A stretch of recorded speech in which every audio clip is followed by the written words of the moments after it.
ఒక ధైర్యానికి, ఒక విశ్వాసానికి అంటే ఒక వెలుతురించేటువంటి దేశంలో మనం పుట్టి ఈ రోజు మనం చూస్తున్నాం.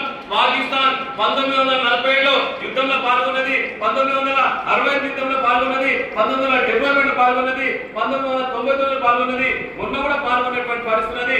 ఎన్నిసార్లు పాల్గొన్నా ఎన్ని చేసినా కానీ మా దేశం మటుకు భారతదేశంలో సైనికులు 15,53,300 మంది సైనికులు, వాళ్ళందరూ కూడా మనకు ఒక్క తల్లి ఉంటే ఆ సైనికులకు ఇద్దరు తల్లు, ఒకలేమో జన్మనిచ్చిన తల్లి, ఇంకోలేమో భారత మాత అనేటువంటి విషయాన్ని కూడా చెప్పినటువంటి గొప్ప చరిత్రటువంటి దేశం మన భారతదేశం అనేటువంటి విషయాన్ని కూడా మరొకసారి అందరూ కూడా హృదయపూర్వకంగా చేస్తున్నారు. ఇక్కడ ఉన్నటువంటి సైనికులు చెప్పినా కదా, మనం ఇక్కడ కూర్చున్నాం, ఈ రోజు మైక్ పట్టుకొని మాట్లాడుతున్నాం, ఇంతమంది ఇంత సంతోషంగా ఉన్నామంటే వాళ్ళ కుటుంబాన్ని కానీ వాళ్ళ మొత్తం కూడా అన్ని కూడా భారత మాతకు అప్పచెప్పి నా ప్రాణాలు కూడా భారత మాత పాదాల దగ్గర పెట్టినటువంటి నిజంగా చెప్తున్న సైనికులు. నేనైతే దేవుళ్ళని చూడాలి కానీ దేవుళ్ళ యొక్క ప్రతిరూపాలు మన సైనికులు, వాళ్ళ గౌరవించడం, వాళ్ళ పూజించడం అనేటువంటి కార్యక్రమం కూడా మరొకసారి మీకు మరో హృదయపూర్వకంగా తెలియజేస్తున్నాం.